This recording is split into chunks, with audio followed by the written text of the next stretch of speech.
Halo semua, thank you banget sudah menyempatkan waktunya. Eh, Hari ini kita akan bertemu lagi di diskusi presentasi extended review kedua. Review adalah collective group study based di Indonesia. Kegiatannya mengumpulkan cross-disciplinary practitioner untuk saling berkoneksi dan berdiskusi membahas suatu topik, ideas, project, approach, and even peristiwa atau kesulitan di tengah industri. Topik hari ini akan disampaikan oleh M. Ridwan atau yang biasa kita kenal dengan nama M. Topiknya berjudul Mapping the Social Impact of Creative Community Space Bandung, Indonesia. Mungkin untuk langsung aja kali ya, Meh, langsung menyampaikan pengantar materi dari MF. Mungkin kita bisa memulai diskusi nanti setelah dari penyampaian materi. Oke. Suaraku jelas? Baik. Aman, Meh? Siap. Halo, selamat malam teman-teman Extended Review. Aku Emeh, M. Ridwan atau ya biasa dikenal dengan Emeh. Makasih banyak atas kesempatannya buat bisa sharing malam ini. Dan juga makasih buat Bayu, Jai, dan semua yang sudah hadir gitu ya. Sudah terlihatkah share screen-nya? Aman. Oke, kalau misalkan di tengah ada putus-putus, boleh dikabari aja ya.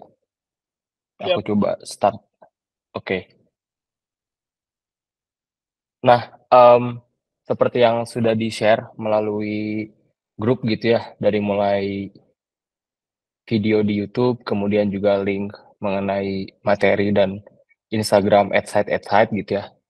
Yang sebenarnya kemarin kan kalau lihat dari poster, judulnya Mapping the Social Impact of Creative Community Space, yang sebenarnya masih dalam proses sih gitu ya. Jadi aku coba clarify dari awal karena kalau misalkan masukin in the process of mapping the social impact of creative community space kayaknya terlalu panjang, makanya ya udahlah coba ambil kata kunci itu dan case study Bandung Indonesia ini untuk juga coba memperdalam konteks. Meskipun kayaknya di malam ini aku nggak akan terlalu banyak ngebahas tentang Bandung.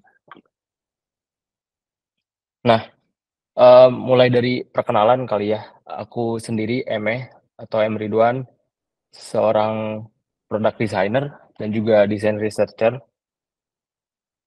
Menyelesaikan studi S1 di product design di ITB, kemudian sekarang sedang melanjutkan studi master di System Planning Laboratory Design Department Chiba University. Sudah semester 3 dari 4, jadi memang bisa dikatakan ya mahasiswa tingkat akhir gitu ya. Dan selain itu juga aku ngejalanin studio kecil gitu ya, bareng Sarah di Rurira Studio dan bareng teman-teman di Detre Artifacts dan juga Progress. Dan di sisi lain juga untuk memenuhi kebutuhan tesis, aku coba menginisiasi Side at Side. Itu pun juga tidak sendiri, jadi beberapa temanku terlibat untuk bisa support gitu ya. Karena merasa refleksinya harus ditunjukkan bahwa si Side at Side ini kan membawa konteks community space atau creative community gitu ya. Kayaknya rada kurang mendukung gitu situasinya ketika yang dijalankan atau yang menjalankan tuh hanya satu disiplin gitu, makanya melibatkan beberapa teman juga yang lintas disiplin. Nah, di sisi lain juga senang dengan pengarsipan, lebih ke ada rasa penasaran dan ingin tahu gitu, jadi belajar pengarsipan dan memperdalam konteks desain science di Indonesia melalui Rupa Desain bersama beberapa teman gitu ya, salah satu kolektif yang fokusnya di pengarsipan desain di Indonesia. Terus karena background-nya desain produk juga terlibat, kemudian di ADPI sebagai wakil kepala bidang humas gitu ya, kalau biasa dikenalnya mah, dan di product design fokus sebagai community manager. Nah, kalau di sebelah kanan ini sebenarnya ini lebih ke gambaran aja sih. Kalau dari latar belakangku sendiri, merasa bahwa, adanya keseimbangan antara praktik dan juga riset di sini bisa menjadikan, peluang yang lebih, mmm, apa ya, lebih tajam gitu ya, yang kemudian aku sendiri coba untuk memvisualisasikannya supaya apa yang menjadi, keseharian dalam hal praktik dan juga riset bisa saling mendukung gitu. Jadi tidak terbatas di output produk atau misalkan grafis atau hanya konteks tertentu, tapi bagaimana, di sini bisa melibatkan banyak disiplin, kemudian juga komunitas dan ranah edukasi di mana aku juga sendiri memiliki cita-cita untuk bisa menjadi pengajar. Jadi memang fokusnya coba apa ya, coba di-balancing gitu dan tujuannya saling melengkapi gitu. Nah, mungkin juga tidak hanya cerita langsung ke side at side dan mapping social impact, tapi juga aku coba share background-ku sendiri sebagai, yang pernah belajar product design dan sebenarnya kalau daily bisa dibilang ya designing produk juga gitu, tapi nggak banyak yang kemudian aku coba prototyping, tangible gitu ya, jadi masih bentuk sketch atau, konsep gitu. Nah, ini salah satu produk yang bisa dikatakan, cukup kompleks dan besar gitu ya cakupannya. Aku kerjain ini di tahun 2021 di tugas akhir, waktu itu dibimbing sama Pak Deddy Wahyudi, kemudian juga terlibat, partisipasi dan kolaborasi bareng sama masyarakat di Kampung Cibunut, Bandung, Jalan Sumur kalau nggak salah, dan juga, brand namanya Trashmeets atau ya workshop gitu ya di Cigadung. Mas Bintang, dan juga ada Adit di situ, dan ada beberapa teman-teman untuk bantu produksi. Nah, di sini sebenarnya background atau latar belakang kemudian kenapa menciptakan produk ini, singkatnya adalah adanya, kompleksitas atau isu mengenai sampah plastik, kemudian ada beberapa hal yang, menjadikan, penemuan-penemuannya itu berawal dari anak kecil gitu sebagai unsur utama dan ada aktivitas, rutin di Kampung Cibunut, mereka rutin sekali, mengadakan pengumpulan sampah, kemudian terutama sampah plastik yang ternyata itu cukup cukup menggunung. Tapi nggak banyak ide atau hal yang dilakukan untuk bisa akhirnya mengolah dulu, sebelum akhirnya diberikan ke distributor biasanya gitu. Jadi dengan harga yang, bisa dikatakan murah gitu ya. Sedangkan di satu sisi kalau ngelihat dari, resource gitu ya, secara tools atau pengadaan alat gitu ya, ada di sana gitu untuk pecacahan plastik, kemudian juga ada untuk bisa ngepres plastik gitu. Tapi mereka tidak punya, apa ya, pada saat itu belum punya, ide atau pengetahuan yang cukup untuk kemudian bisa melakukan sesuatu dari situ. Nah, kalau ngelihat dari skema pemecahan masalahnya, balik lagi dari mulai, edukasi anak, kemudian juga aspek lingkungan dan juga metode bermain gitu yang kemudian terciptalah si toys design dalam bentuk sepeda 3 roda berasal dari kurang lebih 80 sampai 90% recycle plastic materials. Ini desain proses, kemudian kurang lebih seperti ini final produknya yang, masih banyak sekali, kekurangannya. Pada saat itu juga karena masih belum bisa masuk ke kampus, jadi memang terbatas, begitu pengadaan alat dan proses produksinya juga bisa dikatakan seadanya gitu, tapi ya, apa ya, yang mau ditekankan di sini adalah produk yang kubuat itu tuh merefleksikan beberapa produk-produk di studio desain produk yang aku kerjakan, yang mana sebenarnya bukan output-nya apa, tapi ternyata ada irisan yang berkaitan sama komunitas di sini. Mulai dari urban, rural gitu ya, aku coba selalu ngebawa konteks itu gitu. Terlepas dari produknya bahannya bambu, plastik, material yang seperti apa, atau proses produksi atau styling seperti apa, tapi aku selalu membawa konteks, komunitas atau masyarakat di dalam desain yang aku buat. Nah, ini juga kemudian mengantarkan aku ke posisi sekarang gitu ya, di mana aku memilih untuk mengikuti jalur akademik gitu kan. Pada saat itu ditawari oleh Kak Panda atau Prananda Elmalasan ke Larantuka, Flores Timur, Nusa Tenggara Timur, untuk melakukan workshop dan juga field research di sana gitu, bareng sama Desain Ethnography Lab. Nah, di sana ketemu sama masyarakat gitu ya, dan ngobrol banyak terkait potensi-potensi, kemudian juga kendala gitu ya. Banyak sekali ternyata hal-hal yang tidak disadari gitu ya oleh masyarakat sana, seperti mmm, digitalisasi produk UMKM, kemudian juga beberapa hal yang mendetail atau apa ya, mungkin bisa dikatakan sederhana bagi kita gitu, yang mungkin bisa dibilang juga privilege gitu ya, bisa ada ke-expose dengan desain, dengan alat produksi atau material produksi yang ada lah gitu melimpah, misalkan di Bandung, Jakarta, kota-kota besar. Tapi mereka tuh harus ibaratnya impor gitulah dari Bali, dari Jogja gitu, untuk akhirnya bisa membawa ke NTT, dan ternyata cukup terbatas. Ini juga sama, akhirnya mengantarkan aku coba refleksi ke beberapa hal yang pernah aku kerjakan di tahun pertama di FSRD ITB. Jadi main juga ke daerah Linggawastu gitu ya. Kalau waktu itu masih seneng pilox gitu ya, jadi kayak mural, graffiti gitu ya di sekitar sungai, bareng sama teman-teman juga seangkatan. Terus di satu sisi juga main ke Boska, ke apa ya, salah satu sekolah alam gitu bisa dikatakan, untuk kolaborasi sama salah satu brand cat di mana itu ya, dia kayak asalnya dari mungkin Belanda kali ya. Nah, di sisi lain juga tugas atau apa yang aku kerjakan selama di kampus, juga selalu beririsan sama etnographic fieldwork notes gitu. Jadi memang apa ya, kalau mundur lagi juga sebenarnya kayak ngelihat dari background-ku yang aku berasal dari Kuningan, Jawa Barat gitu ya, Cirebon. Jadi apa ya, punya kedekatan dan hubungan yang bisa dibilang cukup intim gitu dengan masyarakat gitu ya. Beraktivitas di Karang Taruna, ikutan poskamling gitu ya, ikutan beberapa aktivitas keagamaan, sosial, kayak gitu. Jadi ketika bawa ke Bandung teh, justru malah jadi makin seneng gitu ya, karena ternyata di Bandung tuh masyarakatnya sebegitu antusias gitu, terutama yang beririsan sama kreativitas gitu ya, bisa dikatakan. Nah, satu sisi juga akhirnya setelah lulus terlibat juga di salah satu eee, independent radio gitu ya, Norm Radio, berbasis di Bandung, sebagai project manager pada saat itu.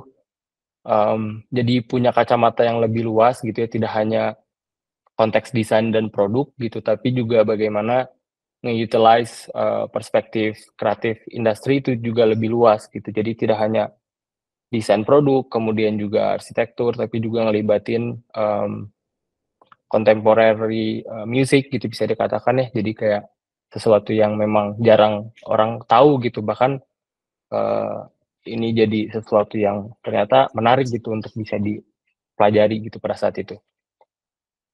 Terus di satu sisi juga coba melibatkan diri di Bandung Design Biennale, setelah 2 kali jalan gitu ya, 2021 diamanahi jadi salah satu Secretary of Director, kemudian di tahun kemarin kebetulan karena emang pulang untuk kemudian bisa ngejalanin tesis dengan field research gitu ya, sekalian juga coba support gitu. Jadi ngebawa nama Side at Side bareng tim untuk bisa support desain forumnya Bandung Design Biennale sebagai mitra organisator lah bisa dikatakan seperti itu. Nah, jadi memang singkatnya sejak 2017 bisa ku sebut adalah tahun yang menjadi awal aku bisa fokus ke ranah yang sekarang aku jalani gitu.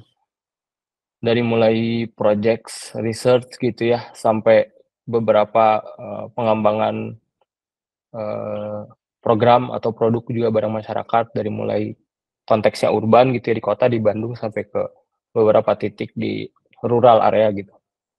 Jadi memang spektrum yang aku coba telusuri itu dari desain, kemudian nyerempet atau beririsan dengan sosial, cultural, dan environmental aspects, begitu.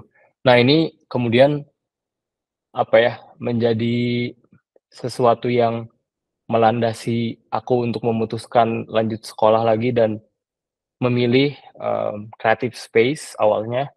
sebagai topik utama gitu. Jadi dari mulai final project, kemudian juga dari experiences, ada beberapa kata kunci yang memang aku coba terjemahkan lah bahwa kelima hal ini tuh bisa mau diwakili oleh creative space gitu. Jadi ada semacam kesinambungan lah gitu, ada benang merah di sana.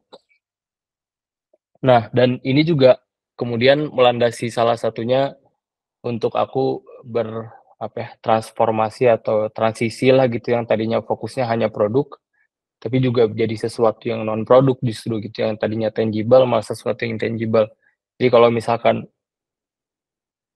yang ada di screen sekarang, 5 order model of design, yang dulunya, berawal dari grafik gitu, yang berarti kan sesuatu yang berfokus pada symbols gitu, image gitu ya, sampai ke sekarang tuh udah semakin luas gitu ya, makanya mungkin tidak aneh sekarang banyak, desain yang coba kombinasikan dengan sesuatu yang berkaitan sama interaction, service, experience, interface, information gitu, sampai ke strategis, udah ngomongin tentang policy making gitu ya, design, as a tools to make a policy gitu ya. Jadi nggak cuma, designing tangible things aja gitu, sampai ke akhirnya bagaimana kita udah berbicara tentang hubungan gitu ya, relationship yang berfokus pada data dan conversation di sana.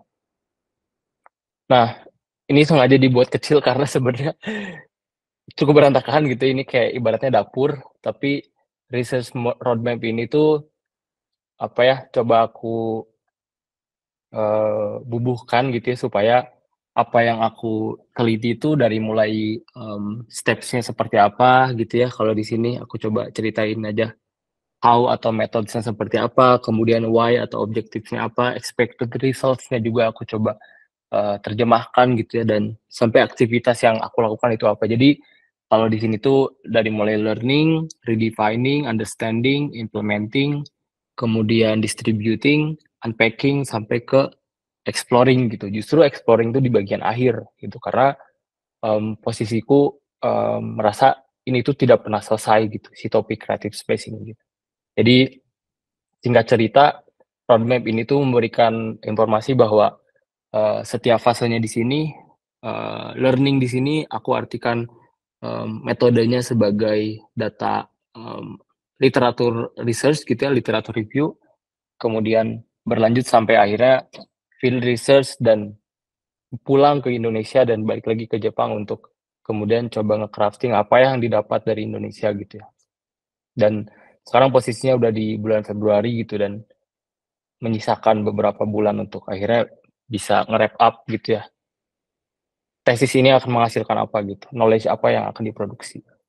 Nah, ini kalau direfleksikan melalui Double Diamond yang mungkin sekarang lagi diteka-teki karena tahun ke berapa berarti ya, 2004, sekarang 2024, 20 tahun berarti ya, refleksikan gitu. Jadi dari mulai discover, aku waktu itu melakukan desktop research gitu, literature study, terus melakukan semi structured, interview, FGD, kemudian develop si site at site ini, dan ngelakuin, field research dan eksperimen project di Indonesia gitu, balik lagi ke Jepang untuk data collection analysis gitu.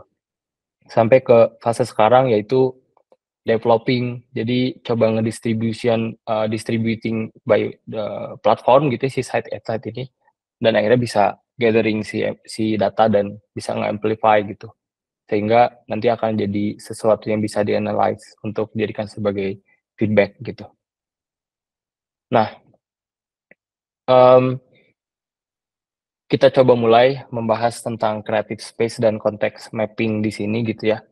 Pertama, ceritaku berjalan cukup, bisa dikatakan challenging gitu ya, karena pertama keterbatasan bahasa pun juga mempengaruhi ya gitu. Ketika aku pertama kali datang, jadi ada semacam sistem di labku di mana setiap 2 minggu sekali itu ada presentasi tesis gitu ya, jadi progres. Nah, di beberapa kali tuh sekarang aku udah sampai ke 10 kali presentasi. Presentasi 1 dan sampai 3 itu aku masih berbicara tentang creative space itu apa gitu, karena ketika ngomongin konteks lokal di Jepang teh, kalau creative space orang-orang pada pahamnya ya exhibition gallery gitu ya, museum ya museum gitu, bookshop ya bookshop gitu, event venue ya event venue gitu. Jadi nggak ada yang kayak ini teh creative space gitu ya. Dalam artian yang aku maksud adalah multi function gitu ya, multifunctional building gitu. Nah, itu tuh 3 kali harus presentasi gitu ya selama berturut-turut untuk ngejelasin apa itu creative space yang aku maksud. Sampai aku harus jalan-jalan dulu.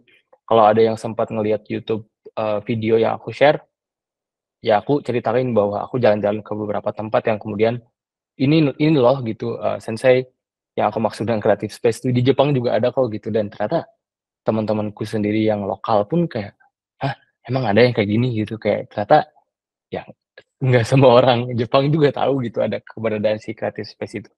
Nah, ini aku coba mapping gitu ya, ini berdasarkan beberapa literatur review dan interview, waktu itu sempat semi structured interview beberapa, pelaku gitu yang aku belum bisa sebutkan namanya, dari mulai metain, karakteristik si creative space gitu ya, ada yang commercial based, ada yang community based gitu ya, tergantung di driver-nya by apa gitu. Ada yang by komersil, ada yang by inisiatif, atau sesuatu yang berkaitan sama budaya dan pendidikan gitu. Ini kalau dari legal entity, kemudian kepemilikan, tipenya seperti apa gitu, sampai ke elemennya juga aku coba breakdown. Kurang lebih ada 5 hal yang menjadi penting gitu, tapi terlepas dari itu banyak hal juga yang bisa berkaitan gitu, yang dilibatkan di creative space. Nah, secara activity, program di sini sesuatu yang bersifat kegiatan gitu ya, dan produk ini bersifat sesuatu yang, sesuatu tangible atau non tangible gitu, kayak intangible-nya tuh, service gitu atau rent gitu ya, atau kalau yang tangible-nya produk gitu, ngejual produk.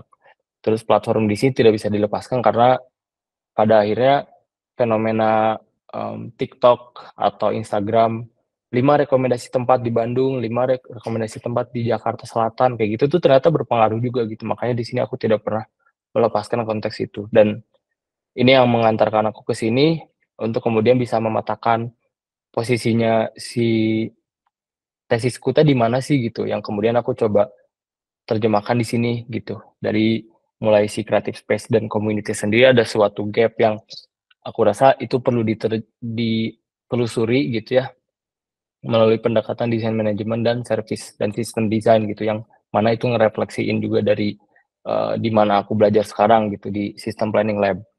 Jadi pendekatannya memang tidak melulu tentang menciptakan suatu produk, tapi juga bagaimana ketika produk itu udah jadi, apa sih selanjutnya gitu, tanggung jawab apa sih yang kamu akan lakukan, itu sih yang aku coba, terapkan di sini gitu. Jadi secara problem statement bisa dikatakan adanya jarak di sini tuh menjadikan ancaman gitu untuk masa depan kalau misalkan tidak segera dijembatani, ya akan jalan masing-masing aja gitu orang-orang komunitas-komunitas yang sebenarnya mereka butuh space, mereka jalan, orang-orang yang ngejalanin space-nya, nggak punya komunitas gitu untuk akhirnya bisa di-connect-in. Ini yang menjadi fokus di riset aku setelah aku coba mapping. Nah,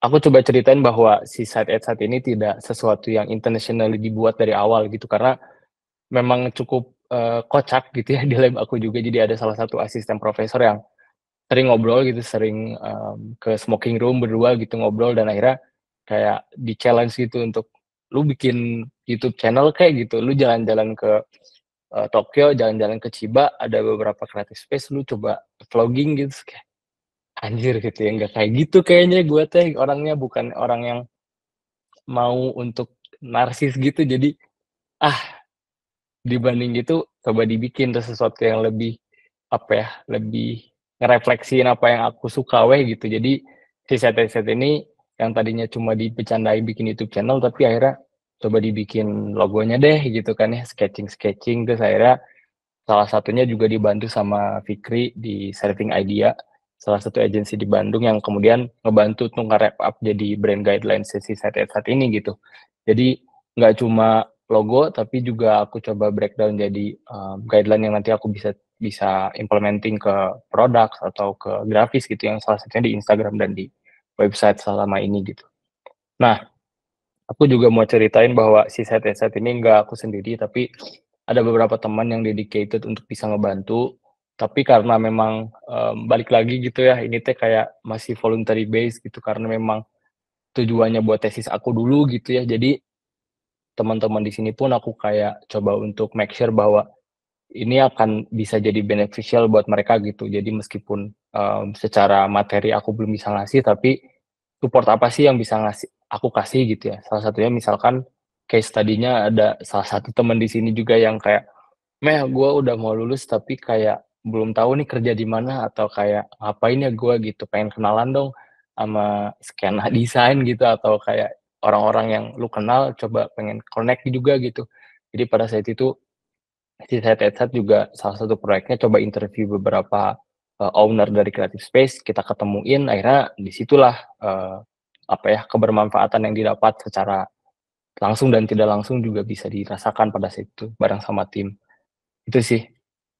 Terus, setelah ngejalanin si Side at Side, kemudian juga beberapa kali, presentasi riset, progres gitu ya, akhirnya disuruh pulang gitu karena aku belum begitu menguasai bahasa lokal gitu ya, makanya nggak bisa memilih, Jepang sebagai case study, makanya, supervisorku bilang, "Ya udah pulang aja." Dan waktu itu karena memang sudah terkonek juga sama BDB, tapi baru pertama kali nyoba iCAD, jadi coba submit, sebagai salah satu partisipan gitu ya, open submission, dimasukinlah, proposal tesisku gitu ya dan penyesuaian kayak, konteks, case study Bandung ini gitu. Nah kalau di BDB pada saat itu kolaborasi juga bareng sama, Serving Idea gitu, dan dibuatlah, showcase gitu atau pameran, kemudian curatorial tour sama project presentation. Jadi di sinilah aku berusaha untuk mencari data gitu ya, melihat, pandangan teman-teman masyarakat yang datang ke Fragment pada saat itu, terhadap adanya directory, creative space di Bandung teh kayak gimana sih responnya gitu. Dan ini masih ongoing dan apa ya, bisa dikatakan ya masih dapur lah gitu dan beberapa yang di-showcase juga masih sampling aja gitu, belum, semuanya beres. Ini akan coba kita susun dan selesaikan bareng sama tesisku gitu. Terus di iCAD, coba bikin purpose-nya yang berbeda gitu, yang biasanya iCAD tuh showcasing, karya gitu, artwork, tapi, aku bareng sama Banu, bareng sama Nat, Ulen, dan Vela, dan ngundang beberapa, bisa dikatakan stakeholders gitu ya, yang beririsan sama si creative space. Jadi aku pada saat itu dan tim gitu membagi jadi 3 aspek gitu ya, space, kemudian, project, dan juga people. Jadi di sini udah harusnya bisa teman-teman, perhatikan bahwa ada perbedaan fokus yang dibahas gitu ya. Kalau transformative arsitektur, kita ngebahas tentang peran arsitektural, kemudian juga arsitek di sini tidak hanya membangun sebuah bangunan, tapi juga membangun koneksi, harus tahu konteks visi dari bangunan tersebut mau jadi apa, fungsinya apa, siapa aja stakeholders yang dilibatkan di sekitar gitu. Jadi, apa ya, coba embracing sesuatu yang sebenarnya jarang dibahas juga ya gitu ternyata, dan menghadirkan beberapa aktor yang terlibat di sana.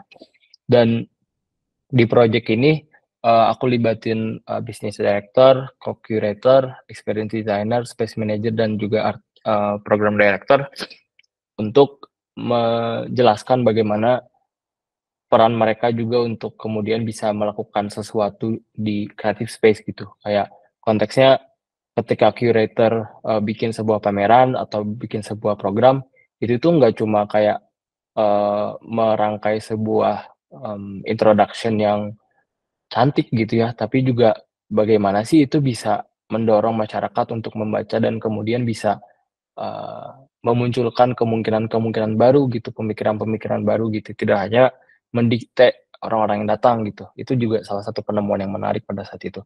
Terus kalau dari sisi building bridge, ini kita fokus kayak bagaimana regenerasi dari mulai di akademisi gitu ya, bareng Kang Idar dan Kak Panda, dan di situ coba dielaborasikan gitu yang dirasakan sama Mas Iyo Studio Work bareng sama Mbak Era dari sudut pandang industri gitu ya. Nah di sini sih, yang aku rasa jadi hal yang menarik untuk bisa ngebuat Discord program yang ternyata sebenarnya sesuai ekspektasi sih bahwa si diskusinya akan sedikit sengit, tapi di satu sisi juga karena audiens belum begitu terbiasa ngebahas tentang apa ya, intersection ini gitu, jadi lebih banyak, si panelis ternyata yang seru gitu ya, kayak saling, lempar-lemparan gitu. Tapi ya di sini aku merasa ini sesuatu yang potensial untuk bisa dilanjutkan. Nah, balik lagi ke Jepang, kemudian aku, coba untuk nge-rap gitu ya, apa yang aku dapat di research di Indonesia pada saat itu, selama kurang lebih 25 hari di Indonesia. Eee, Kalau aku ngebaginya Bandung Design Biennale karena ngomongin soal konteks case study-nya Bandung gitu ya, aku coba bahas analisisnya melalui qualitative analysis dan naratif analisis di sini tuh untuk kemudian bisa nge-embrace, sesuatu yang berkaitan sama pengalaman personal gitu dalam, eee, bentuk, cerita atau narasi gitu. Jadi perasaan orang-orang Bandung gitu atau justru luar Bandung yang di Bandung teh, gimana sih terhadap keberadaan creative space dan seterusnya, makanya directory itu jadi sesuatu yang bisa nge-trigger mereka. Terus kalau di ICAD itu discourse program, jadi bisa dikatakan orang-orang yang diundang pun, eee, expert gitu ya, yang emang di bidangnya, sehingga konteks yang dibahas atau dianalisis teh sesuatu yang berkaitan sama istilah gitu ya, penggunaan bahasa dan juga konteks dari mulai cultural gitu, sosio-politikal juga. Yang kemudian aku coba define dan apa sih challenge-nya, needs-nya apa sih sebenarnya si creative space ini, opportunity dan solusi yang bisa dikembangkan. Nah, ini singkat aja ya, recap yang aku dapat gitu ya, bahwa creative community space, aku coba masukkan community di sini karena seringkali ketika ngomongin creative space teh, kamar gua juga creative space gitu, sekolah juga creative space gitu. Jadi, ini kita coba masukkan community di sini teh untuk kemudian bisa membawa konteks bahwa creative space yang dimaksud itu adalah sesuatu yang, ada community-nya gitu, ada sesuatu yang, bisa dikatakan open for public, jadi nggak private.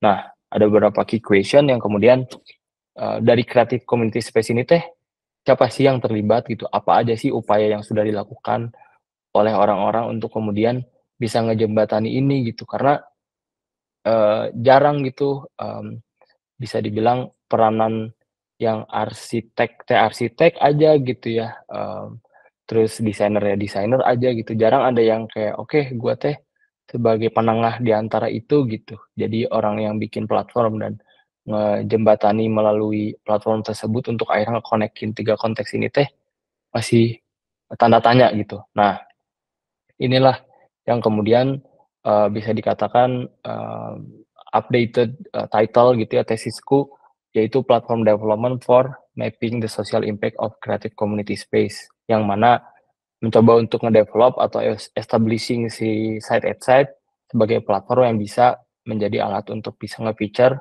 social impact maps of creative community space. Nah, jadi ketika kalau dibalik lagi ke sebelumnya apa aja tanda tanyanya, yaitu ada komersial community based activation gitu. Kalau komersial ya udah jelas lah itu berkaitan sama komersil. Kalau community ya bisa dikatakan sesuatu yang ya free for public gitu ya, open for public.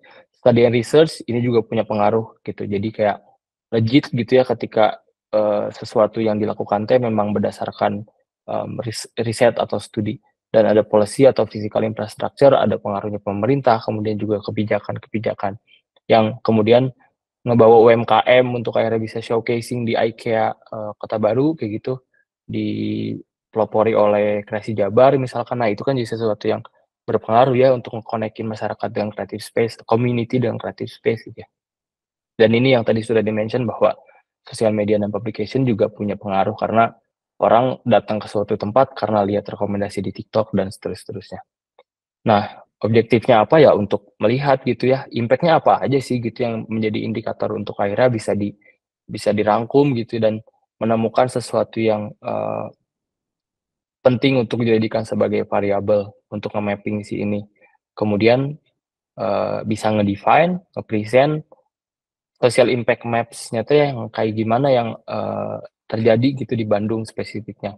Karena kalau ngelihat dari indikator, to evaluate-nya gitu ya, balik lagi ke si risetnya sendiri, coba dijadikan sebagai hipotesis, yaitu good network sama dengan good ecosystem, good connection sama dengan good productivity. Kenapa penting gitu ya? Lagi-lagi pertanyaannya kenapa gitu dan bagaimana juga gitu ya. Kenapa penting untuk akhirnya bisa memetakan sebuah impact sosial atau dampak sosial dari sebuah creative space. Bayangkan sebuah sekolah gitu ya, impact-nya apa gitu ke sekitar.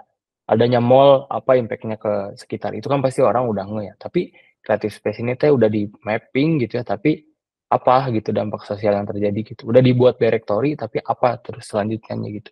Nah ini yang coba pengen didiskusikan dan aku berharap teman-teman bisa share pengalaman pribadinya tentang creative space, creative community space, creative hubs yang pernah dikunjungi di kota masing-masing gitu ya. Karena aku tahu nggak cuma dari satu kota kan di sini, ada dari Jogja, dari Bali, dari Bandung, Jakarta, dan seterusnya gitu. Jadi di sesi ini aku berharap teman-teman bisa share bagaimana bahwa si creative community space ini membantu untuk bisa improve for better life gitu ya. Misalkan salah satunya di Cihapit gitu ya, ada salah satu gift shop gitu yang kemudian ada tukang parkir yang tadinya sepi gitu ya di salah satu patahan Cihapit yang depan polsek jadinya hidup gitu ya, ada orang yang parkir di sana gitu ya.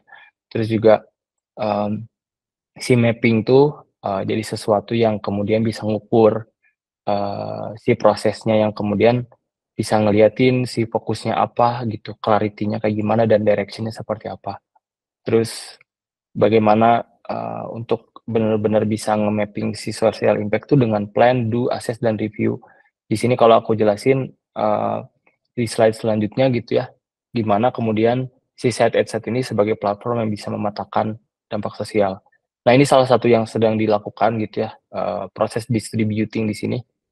Aku membuat Site at Site membuat sebuah program IG Live gitu ya, Instagram Live, face to face namanya. Jadi ditujukan untuk akhirnya meng-establish Site at Site sebagai salah satu platform yang kemudian ngerespon keberadaan factual situation dari creative space, kemudian juga mengundang beberapa orang yang punya irisan tadi sama study research, policy, physical infrastructure, commercial atau community based activation, dan juga social media dan publication gitu. Untuk akhirnya bisa mapping si social impact ini dari mulai aktor yang terlibat, kolaborator atau volunteer yang terlibat gitu ya, partners yang terlibat, sampai masyarakat sekitar gitu, tukang parkir, PKL gitu, dan beberapa stakeholders di sana. Jadi ini beberapa kata kunci kata yang muncul gitu, bahwa si creative space tuh, creative community space tuh punya impact gitu, dari mulai networking, driving local economy gitu, yang tadinya si PKL ini kesepian tapi kayak didorong dengan adanya creative space, jadi ada foot traffic di sana gitu. Nah, ngomongin aksesibilitas, ada beberapa yang komentar tentang ini perbedaan strata sosial kah, atau misalkan ternyata tidak ada fasilitas bagi teman-teman yang pakai kursi roda, itu juga sangat menjadikan ternyata gitu kan ya. Jadi ada beberapa dampak sosial yang diangkat bareng sama teman-teman di sini, ada Arya, ada Fikri, ada Via dan Banu gitu ya, yang mewakili stakeholders di sana gitu. Nah, ini juga salah satu refleksi yang sebenarnya pengen dikonfirmasi dan pengen digodok gitu bareng teman-teman. Kenapa sih gitu ya creative community space ini, kalau konteksnya di riset aku di Bandung gitu ya, punya peran yang important bagi masyarakat gitu, yang tidak bisa digantikan dengan sesuatu yang digital. Ini salah satu yang ditanyakan oleh teman juga di Jepang gitu ya, kayak apa sih bedanya Jepang dan Indonesia gitu dalam konteks creative community space. Salah satu hal yang utama kan kayak legalitas gitu ya. Orang Jepang bikin PT dulu, bikin bank account dulu, baru bikin creative space. Sedangkan orang Indonesia jalan dulu aja gitu. Udah dapat revenue 100 juta dan seterusnya baru bikin bank account gitu kan. Baru bikin CV atau PT gitu kan ya. Nah, di sini konteksnya aku ambil 3 kata kunci, yaitu engagement, attachment, kemudian details dan atmosphere matters, dan akhirnya basic need gitu ya dari human sendiri yang kemudian bisa dikatakan harus ketemu gitu ya, karena mau nggak mau kita harus bertemu, tidak hanya di digital. Dan ini juga salah satu refleksi bahwa yang selama ini ditanyakan tuh, si Site at Site mah project gitu ya, risetnya di mana gitu. Nah ini yang coba aku juga sharing, bahwa Site at Site coba untuk menerjemahkan sebuah project menjadi riset dengan tidak hanya berhenti dibikin project gitu, tapi analyzing dan dapat findings-nya, kemudian generate new ideas dan nentuin indikatornya apa aja supaya bisa dievaluate gitu, bisa di measure gitu, dan akhirnya jadi sesuatu feedback yang kemudian balik lagi ke tujuan desain research, yaitu crafting new knowledge gitu buat masyarakat. Itu aja yang bisa aku sampaikan. Makasih banyak. Mohon maaf kalau ada kurang-kurang. Semoga bisa memantik diskusi pada malam ini. Nuhun. Thank you, Mas. Keren banget materinya. Thank you banget, penyampaian materinya, Mas. Jadi mungkin saya riset mungkin bisa dibilang sebuah manifest ya, Mas. Nah, kayak ya yang sebenarnya esensial gitu ya buat komunitas ekosistem kreatif.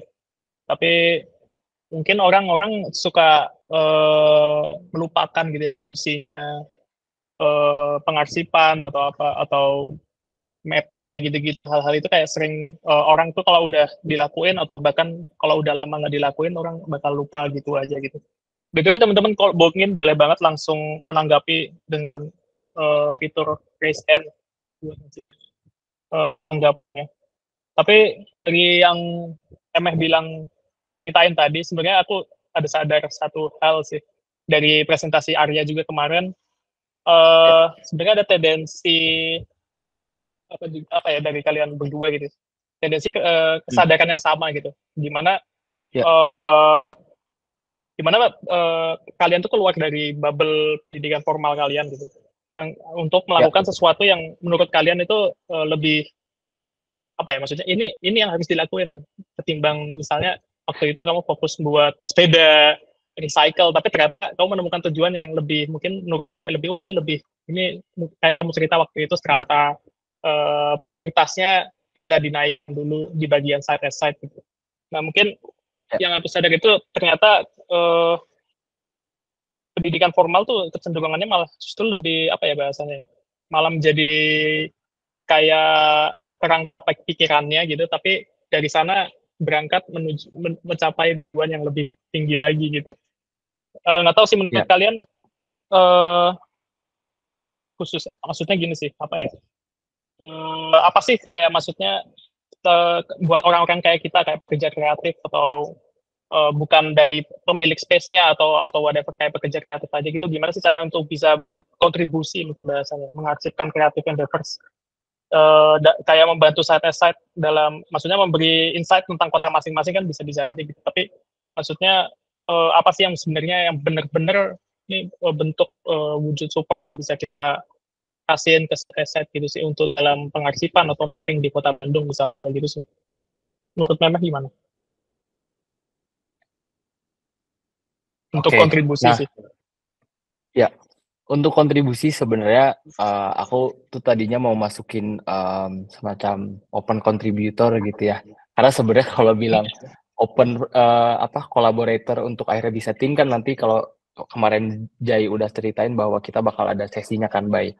Tapi untuk kontributor contribution sekarang mah sebenarnya ada salah satu yang mungkin aku juga bisa share bahwa si saat ini lagi proses untuk bisa nyusun places to go atau directory di Google Maps gitu. Jadi kita sebenarnya nggak mau terlalu banyak kompleksitas untuk akhirnya ngedevelop jadi sebuah website yang ribet gitu ya, tapi kita coba pakai data yang udah ada gitu.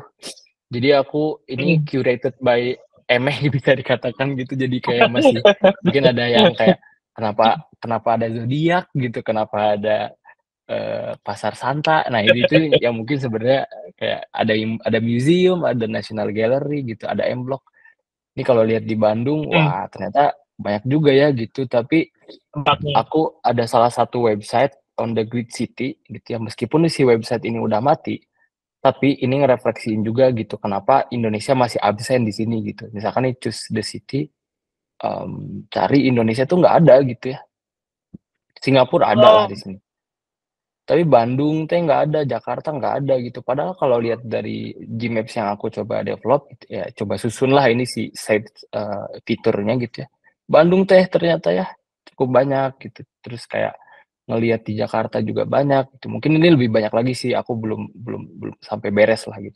Ada teman-teman juga yang di Semarang aku coba masukin bergrafis Mas Rizky gitu ya. Yogyakarta juga aku Nah, aku baru tahu baru satu nih teman-teman, kalau ada yang berasal dari jauh-jauh dari Surabaya, atau dari kota-kota lain bisa share, aku sangat terbuka sih gitu. Itu salah satunya Bay, mungkin sisanya ngobrol yuk gitu. Saya rasa berarti pada nanti bakal keluar dari kota Bandung juga ya. Nah, sebenarnya impiannya gitu. Itu sih. Salah satunya ya emang pengen emang nggak mau terlalu independen dalam artian songong gitu ya, tapi juga pengen tetap kayak ngelibatin creative space owner gitu ya, stakeholder di sana, komite aircraft atau komite-komite lainnya yang terlibat di ranah creative space ini gitu. Bahkan juga pengen nyentil kayak orang-orang yang ada di Bandung Creative Hub gitu ya, kayak mana ini teh gitu ya program-programnya gitu, atau kayak kenapa bisa terjadi seperti ini gitu ya. Aku coba pengen terbuka sesuatu yang pengen jadi ngekonekin itu sih Bay. Jadi apa ya kecenderungan gitu. itu justru dari situ ya, karena kau melihat apa ya? Aduh, ini jadi agak sedikit sensitif. Tapi mungkin maksudnya pemerintahan gitu, terus kamu melihat sesuatu yang wah mereka nggak becus atau gitu bekerjanya gitu, terus kayak ini nih yang bener nih kayak gini nih gitu misalnya kayak gitu Mas, ya nggak sih atau enggak? Nah sebenarnya bisa dikatakan gitu juga Bay. Maksudku tuh lebih ke bagaimana sesuatu yang biasanya top down gitu ya, top down approach, itu seringkali mandek gitu. Sedangkan kalau yang gerakinnya grassroots gitu ya, bawah tanah gitu ya, gorong-gorong, underground, pasti jalan gitu. Sebenarnya Ya itu bisa aku jadi juga itu pertanyaan ya. yang penting banget sih. Dulu waktu ada apa ya Banu waktu itu di saya waktu itu, terus Banu ada ngundang orang yang city planner gitu. Sebenarnya Ya. dia kan cerita tentang kalau komunitas kota itu harus bisa didesain supaya dia bisa memunculkan kegiatan-kegiatan yang apa ya, yang positif untuk masyarakatnya gitu. Jadi kota itu bisa didesain supaya mendukung masyarakatnya supaya dia terdorong untuk menciptakan gerakan. Intinya kayak gitu. Sebenarnya aku penasaran sih sebenarnya gimana ya caranya, karena aku sering kali melihatnya komunitas yang dirancang banget itu tuh biasanya nggak bertahan, nggak sustain gitu loh. Tapi sesuatu yang muncul organik itu aja itu tuh uh, apa ya, bisa lebih sustain gitu. Aku menurut gimana ya? Gimana ya caranya merancang sesuatu yang nggak boleh dirancang, mungkin bahasanya dalam tanda kutip gitu. Sebenarnya kalau berdasarkan tanggapanku ya Bay, berdasarkan pengalaman ngelihatnya salah satu yang aku dapetin dari salah satu owner di Cihapit gitu ya, di Keep Shop, nggak mau kita tuh disebut creative space teh gitu, kayak nggak mau kita disebut sebagai ekonomi kreatif atau kreatif industri teh, nggak mau. Jadi ada semacam, nggak tahu ya ini Bandung dong atau mungkin juga sebagian besar dari kita juga kayak kadang enggan gitu disebut dengan orang kreatif teh Bay gitu. Mungkin ada salah satu ide, maksudnya muncullah ke permukaan obrolan itu karena creativity teh sudah dijadikan sebagai kapital yang kayak semuanya teh dibalut dengan kreativitas segalanya teh. Jadi di sini menurutku yang coba diusahakan sama si Side Edge saat ini itu adalah intervensi semini mungkin gitu, Bay. Jadi enggak yang kayak jadi ini sebagai entitas yang kayak komoditas gitu loh, Bay, tapi partner gitu. Saya tuh partnernya Creative Space gitu sih. Itu salah satu ide yang kayak coba ditelusuri untuk akhirnya yang jembatani si tesis ini sebagai platform development gitu untuk matain social impact itu sih, Bay. Dulu tuh gimana sih awalnya ketika saat awalnya tesis terus tiba-tiba jadi suatu perkumpulan yang saling support ini tuh awalnya gimana sih awal ngajakinnya tuh gitu? Aku sih penasaran gini sih. Iya, itu sebenarnya kan awalnya di sini harusnya nih yang disebut dengan founder teh Mas Yanuar Banu nih. Oh, ya. Ada Banu sih di sini tadi Banu. Karena kalau dibilang sebenarnya kalau ngelihat situasi ini kayak Banu yang ngomporin terus sih sebenarnya gitu, yang punya apa ya, banyak kayu bakar gitu untuk akhirnya aku jadi gak bisa nolak gitu, Bay. Jadinya tuh go ini gitu ya. Jadi aku mengatur angin aja Bay gitu sebenarnya untuk akhirnya bisa jalanin bareng. Terus kalau misalkan ngajakin teman-teman ya emang based on pertanyaan sederhana aja gitu. Lu butuh apa gitu? atau maksudnya lu pengen apa gitu ya. Misalkan yang tadi aku pernah ceritain bahwa salah satunya ada teman yang baru lulus terus kayak nggak tahu nih kerja di mana, nggak tahu nih mau ngapain setelah lulus. Ya udah yuk kenalan gitu, kenalan lah gitu sama Mas Banu. Mas Banu kenalan kan banyak ya gitu yang punya Bandung lah gitu. Jadi connect gitu kemana-mana gitu, anchor banget jadi bisa nge-connect ke siapa gitu. Punya beberapa Berarti, kenalan di skena musik, di desain gitu dan seterusnya gitu, baik. berarti in conclusion kita semua butuh Banu ya? Butuh lebih banyak Banu sih sebenarnya. Wah, anjir. Kok Banu nggak ngomong sih, Ban?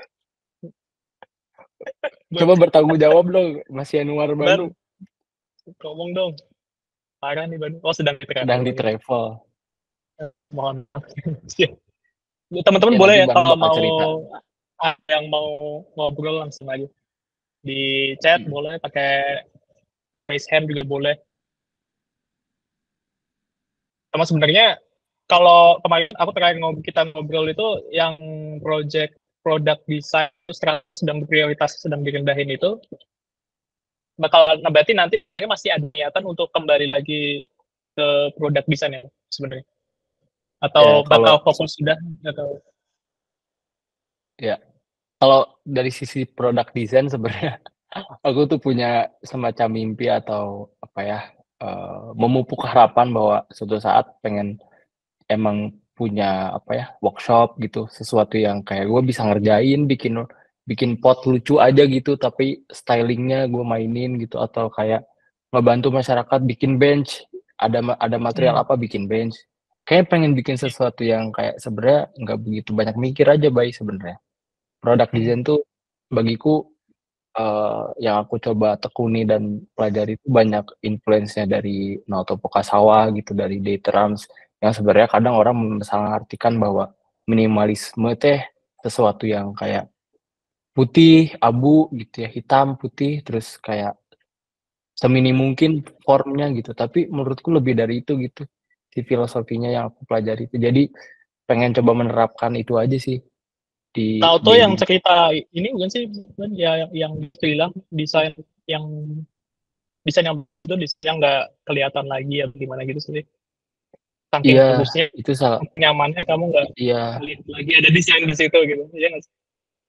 Iya, itu salah satunya kayak jadi sesuatu yang seamless gitu kadang. Tapi ya itu kontradiktif kadang ya sama situasi Indonesia sekarang gitu, kayak yang diceritain sama Arya kemarin, bahwa desain Ya, tuh sesuatu yang vibrant gitu ya, yang emang bisa nunjukin awareness ke masyarakat gitu, bukan sesuatu yang putih atau simple aja gitu ya. Justru kadang tidak merefleksikan lokalitasnya di situ. Nah, ini sebenarnya yang aku coba pengen kayak banyak praktis untuk kemudian bisa nunjukin pos tradisionalnya Indonesia itu seperti apa, minimalis yang bisa dibawa secara budaya atau penyerapan dari apa yang dipelajari itu seperti apa di Indonesia gitu. Jadi kontekstualitas itu kayaknya penting gitu di sini. Yang aku pengen pelajari itu di situ sih, Bay. kontekstual di Indonesia yang mana? Betul, betul. Nah ini sebenarnya nggak tahu sih. Aku kemarin waktu kan ke waktu tahun lalu ya Hmm. ada event apa desain itu kan office itu. Kayak waktu itu aku sempat ngobrol Hmm. sama Mas Icus gitu ya. Dia cerita tentang Ya, identitas desain. Tahu waktu itu ya. menguji desain dia sih, bilang dia kalau desain desain Aplikora desainnya Indonesia banget mas gitu kan, aku bilang kayak gitu gitu. Mm-mm. Tapi waktu Mm-mm. itu si Cus malah bilang kayaknya nggak perlu lagi nih Indonesia itu punya identitas desain yang Indonesia banget gitu. Itu tuh udah kayaknya udah lewat tuh maksudnya. Kalau itu setuju nggak sih kayak gitu? Maksudnya kan menjawab di pertanyaan yang kita harus apa ya bahasanya punya identitas tadi itu sih.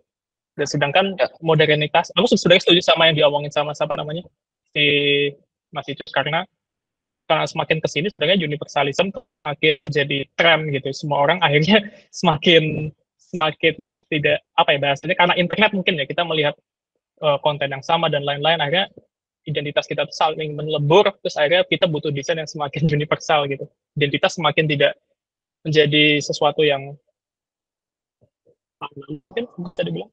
Setuju kan?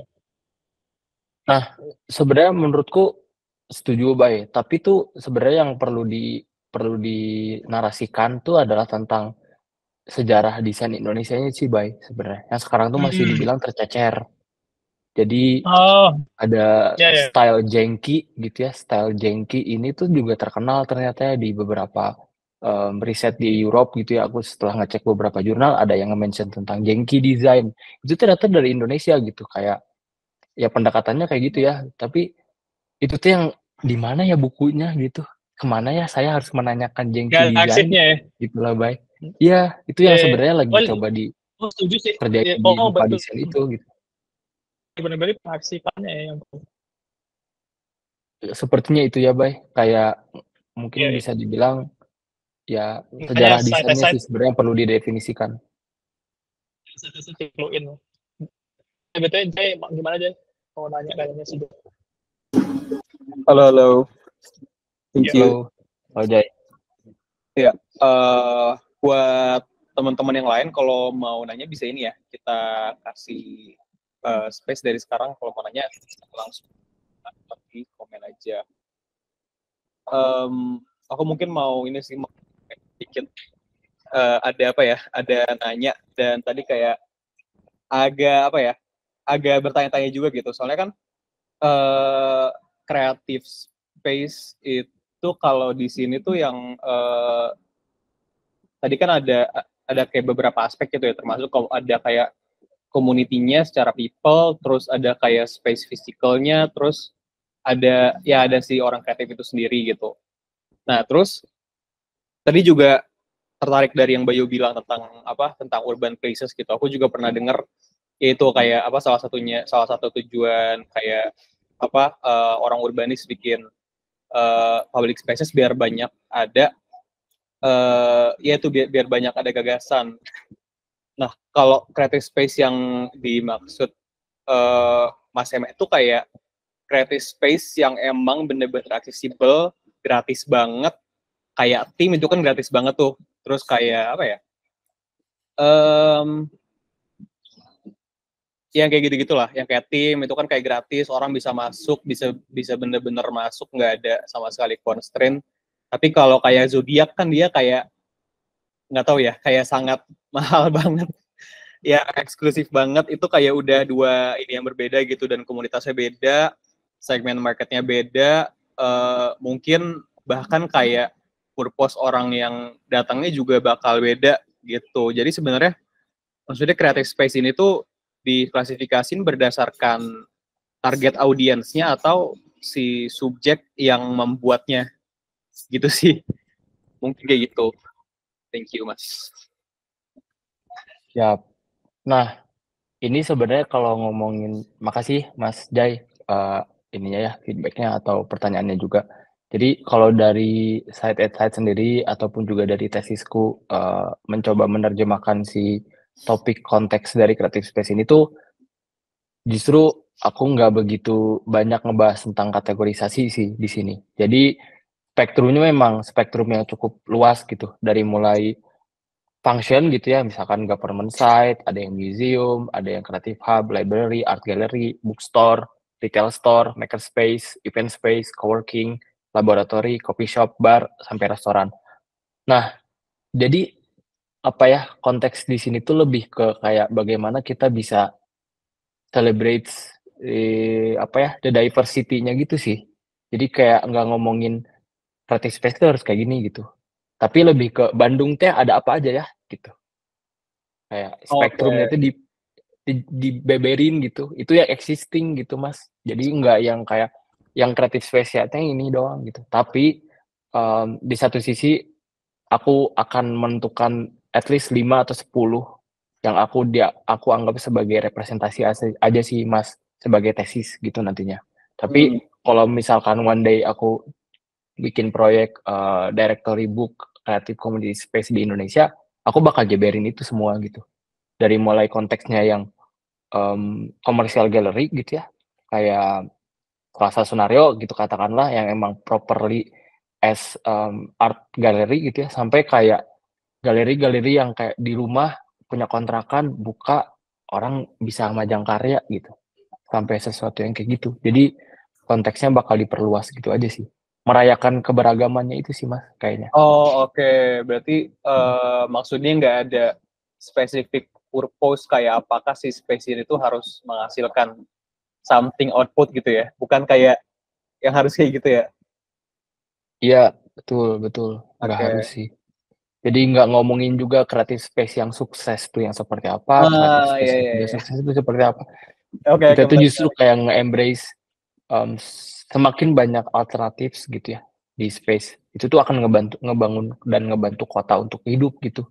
Bayangin di distrik Cihapit ada siapa, di Buah Batu ada siapa, di daerah Dago ada siapa, daerah Ujung Berung, di daerah Palasari ada siapa. Itu teh kayak bakal jadi titik-titik yang kalau contohnya di sekolah gitu ya, sekolah makin banyak kan berarti makin banyak yang terpelajar ya, harusnya ya. Oke. Berarti sebenarnya Orang kalau ya gitu ya. sih.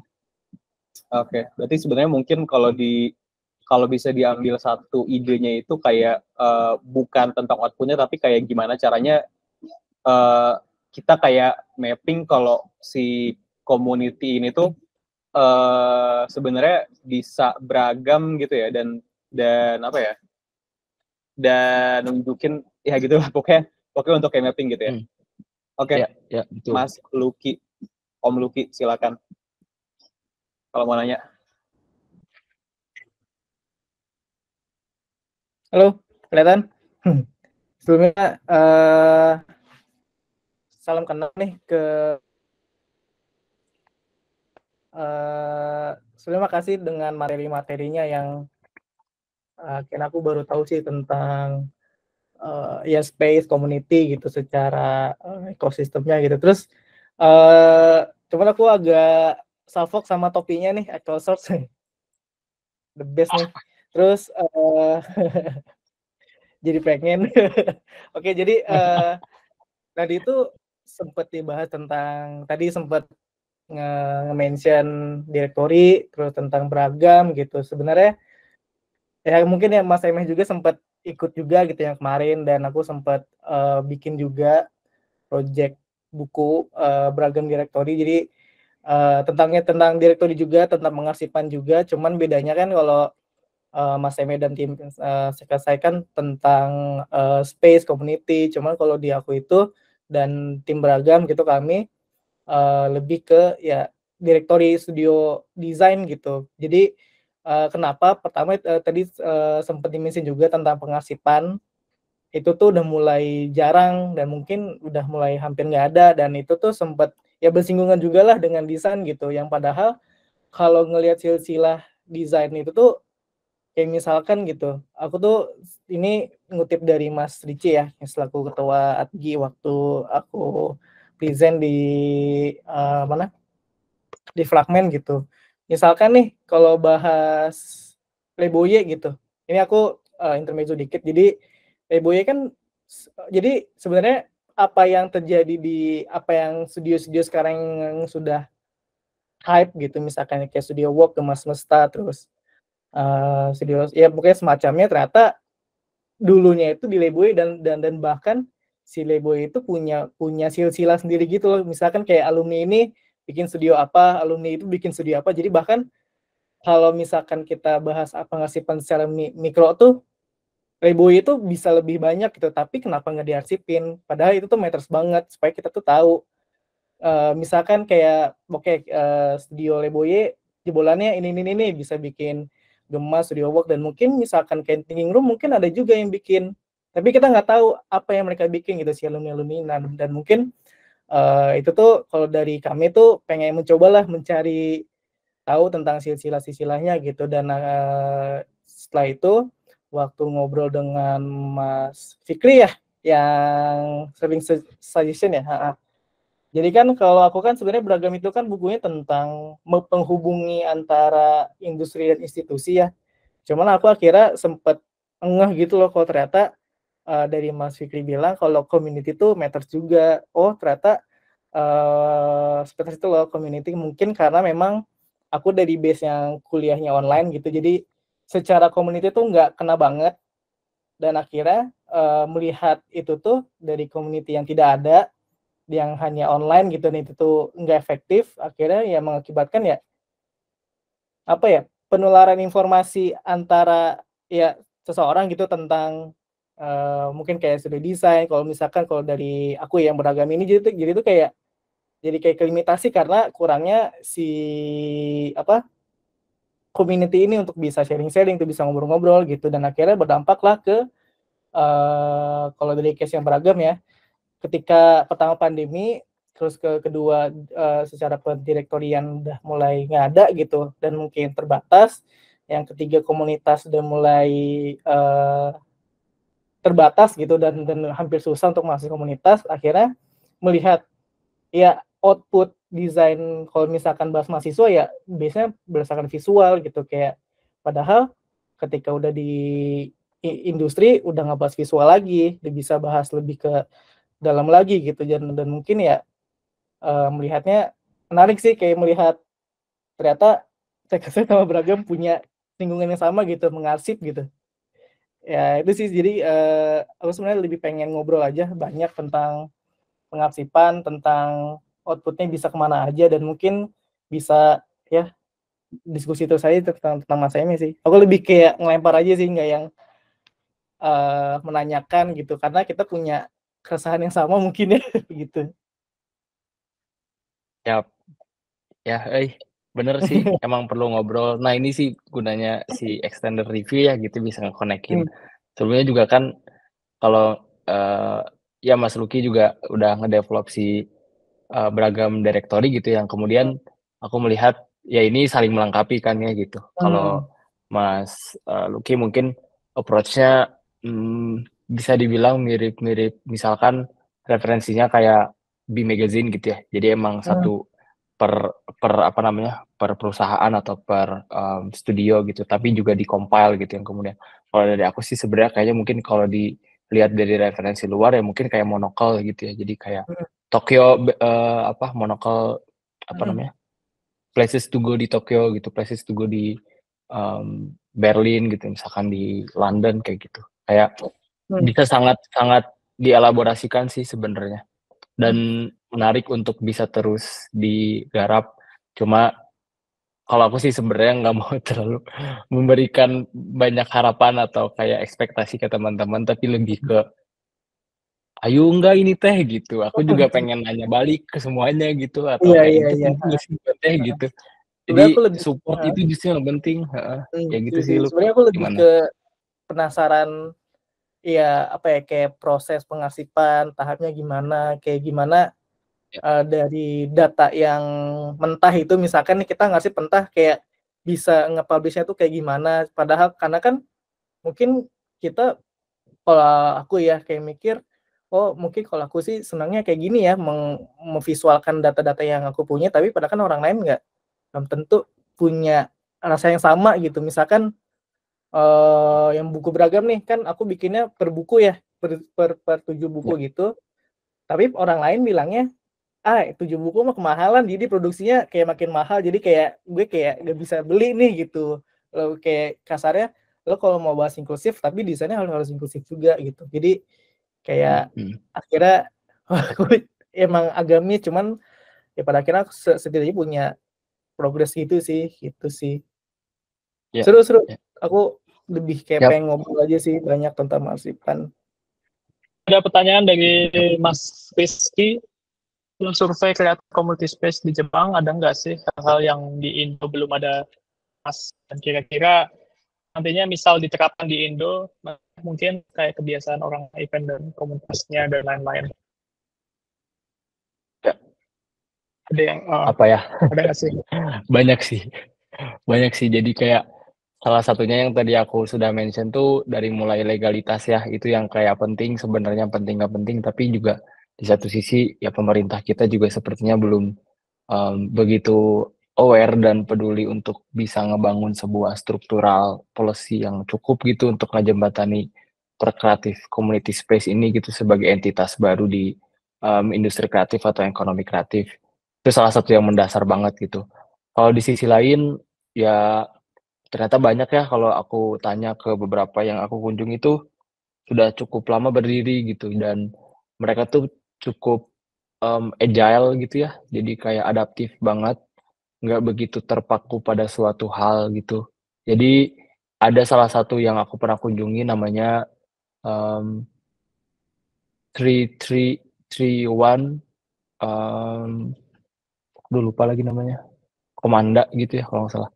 Yang tadinya tuh itu bangunan SD atau SMP gitu, terus akhirnya diperbaiki, terus dijadiin creative community space gitu ya. Jadi ada yang bisa jadi rent di sana, ada yang bikin event di sana, ada yang bikin program, bikin aktivasi, pameran dan seterusnya. Ketika itu harus direnovasi, ganti gitu fokusnya, langsung bikin program.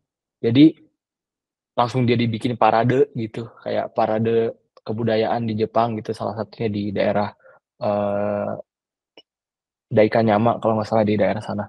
Jadi kayak menarik ya gitu, mereka tuh bisa dibilang emang udah terintegrasi.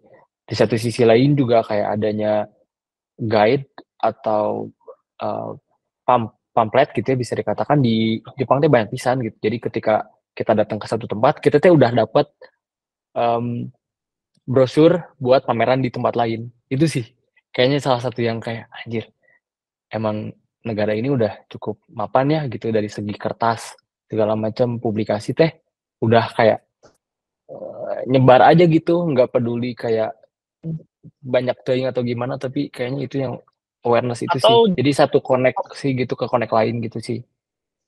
atau ekosistemnya yang sudah sehat memang mungkin ya, mungkin maksudnya tidak, mereka tidak berusaha membuat ekosistem yang mungkin saling sikut, mungkin lebih saling support satu sama lain.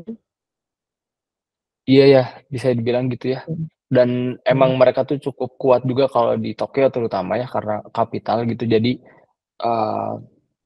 distrik ke distrik lain tuh koneksinya cukup gitu ya, untuk kemudian bisa nentuin gitu ini teh sentral buat apa gitu, kayak Shimokita Jawa itu teh buat sentralnya thrift shop gitu, terus Daikanyama sentralnya buat ya bisa dibilang levelnya menengah ke atas gitu, tapi secara kualitas teh bagus gitu. Terus di daerah Koenji kayak gimana komunitasnya, lebih rebel, lebih grassroots gitu ya, ada bar banyak di sana, coffee shop, terus kayak gitu loh. Jadi kayak pusat-pusat itu yang kemudian bisa ngebangun gitu ekosistem yang lebih desentralisasi kayaknya salah satunya kata kuncinya. Siap. Itu sih. Sebenarnya saya udah agak lewat jamnya sih, ada 8 menitan. Ada yang lain mungkin mau nanya sebelum kita akhirin mungkin malam ini? Oh, ada. Mas Rizky, boleh Mas? Halo Mas Eme, belum kenal. Aku kebetulan tahun kemarin di kantor yang lama itu di MYCL, aku juga kesempatan bikin pameran di Jepang dan di Bandung sih. Jadi aku ada pengalaman pribadi, mau cerita aja dikit. Karena yang kemarin ke pengalaman aku sih sebenarnya kalau kesah sih sebenarnya kayak waktu itu jadi rencananya waktu itu kantor aku tuh mau pameran di Jepang dari 2021 kalau nggak salah. Itu kan pandemi ya. Cuma waktu itu ceritanya kehalang pandemi lah, jadi kita nggak bisa pergi ke Jepang, ke delay. Sampai akhirnya ya udah, daripada kita nunggu lama nih pandeminya juga belum tahu kelar kapan, itu akhirnya kita bikin dulu lah di Bandung. Jadi kayak apa ya, pra-eventnya lah. Nah cuma yang aku mau highlight adalah mungkin kayak yang terjadi, yang lucunya terjadi waktu itu tuh lebih ke ini sih, miskomnya sih. Jadi aku ngerasa ketika yang di Bandung itu dekat, Bandung tuh kan dekat, maksudnya dekat sama kita. Itu justru komunikasinya tuh yang miskom yang Bandung daripada yang Jepang. Karena waktu itu pamerannya di Vibe Cafe, kalau tahu di Vibe Cafe Tokyo. Jadi Vibe Cafe itu emang secara creative space, sebagai creative space tuh dia udah punya komunitas yang besar lah. Dia udah nggak cuma di Jepang doang, ada di Malaysia, ada di mana-mana. Bahkan kita juga punya dapat koneksi sampainya ke Jepang tuh gara-gara pernah pameran juga di yang Vibe Cafe Malaysia gitu. Nah itu kan berarti udah masif banget secara creative space yang tadi Mas Eme presentasikan tuh, itu udah jadi satu entity yang merangkul banyak hal lah. Nah, sedangkan pas kita coba di Bandung itu justru kayak miskomnya tuh banyak, dan itu tuh miskom hal kecil gitu loh, dari publikasi, dari segala macem gitu kan, kayak publikasinya kok ada yang beda gitu, dari yang kita mau sama yang mereka mau gitu beda, sehingga kayak nggak nge-reach market yang mau kita tuju gitu. Itu kan dan itu tuh ngebuat kita sebagai yang penyelenggara gitu ya, yang punya acaranya tuh jadi kayak mempertanyakan gitu, apakah bikin acara-acara atau pameran-pameran di Creative Space itu bakal berpengaruh itu sama bisnis gitu kan, sama bisnis kita gitu, sama produk yang kita pamerkan gitu. Nah itu sih maksudnya kayak di situ teh aku ngerasanya mungkin pertanyaannya lebih ke di kasus seperti itu tuh kayaknya kenapa sih di kita tuh belum terjadi yang holistik gitu, sistem yang holistik kayak Vape Cafe. Apakah itu tuh gara-gara kayak ya apa gara-gara sistemnya atau gara-gara apanya? Nah menurut dari kacamata Mas Eme yang udah neliti itu kira-kira apa nih yang harus dibenahi? Apakah dari space-nya sendiri atau kitanya justru yang sebagai kreatif tadi ya, project-nya yang harus evaluasi gitu? Itu sih yang mau aku tanyain. Siap. Nuhun Mas Rizky. Aku coba refleksi dari apa yang aku pernah kerjakan juga waktu itu kan, salah satu bagian dari Grammars pada saat itu. Jadi ketika bertemu dengan, dalam hal ini mungkin klien gitu ya, atau kolaborator dari Grammars yang mau bikin set design gitu ya, jadi mau bikin launching produk kayak gitu. Aku in charge juga di sana untuk kemudian bisa kontak-kontakan sama klien tersebut atau sama PIC-nya gitu ya. Dan kalau perspektifku pribadi mungkin lebih ke kayaknya komunikasi teh jadi sesuatu yang harusnya dua-duanya sih harus bisa mutual untuk kemudian bisa saling ngekoreksi atau reminding gitu. Jadi sebenarnya itu mah kayaknya basic komunikasi sih kalau yang aku coba lihat atau aku analisis gitu ya. Karena beberapa space itu tuh nggak begitu banyak punya tim bisa jadi. Terus juga dalam hal lain, fokusnya memang bukan untuk nerima kolaborator, tapi lebih ke nge-approach kolaborator gitu. Jadi bisa jadi memang hal-hal yang sederhana seperti organizing si timnya sendiri, kemudian juga gimana nge-maintain komunikasi dengan kolaborator atau partner. Nah itu sih yang menurutku masih banyak ya ternyata gitu, kekurangan yang emang perlu di-improve di kalangan kita sendiri gitu. Mungkin nggak cuma di proyek kreatif community space aja ya, tapi juga kayak di industri di studio lah, atau misalkan di agency, atau di lingkungan komunitas segala macam. Itu kayak masih banyak hal yang masih belum pageh gitu. Nah, ada satu sisi lagi mungkin emang creative space ini belum jadi entitas yang serius kadang. Jadi kayak masih yang menjadikan ini sebagai mainan aja gitu, belum emang dedicated untuk ngebangun ini. Nah, kalau yang aku lihat di Jepang konteksnya gitu, misalkan di Tokyo, orang teh emang kerja buat creative space sih gitu, dan dapetin revenue di sini gitu. Sedangkan di Indonesia beberapa memang ngerjainnya apa, tapi punya creative space gitu.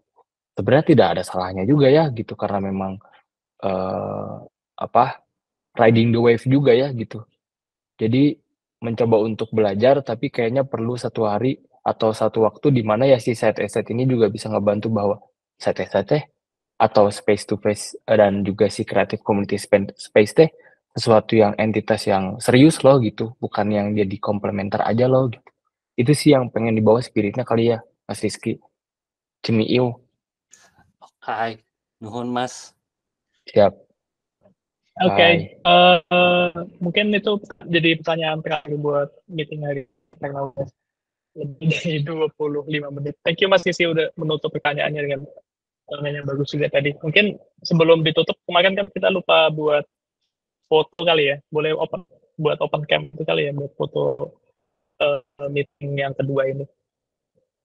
Biasanya gimana sih foto ya, ada si sih.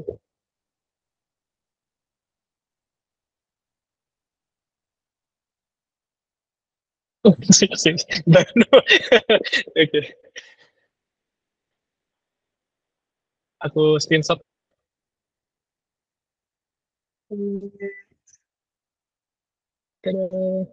Nggak bisa. Udah, ya. Gofur Oke, thank itu, you. ya Allah, Gofur. Thank you semua malam ini udah hadir. Thank you waktunya. Thanks.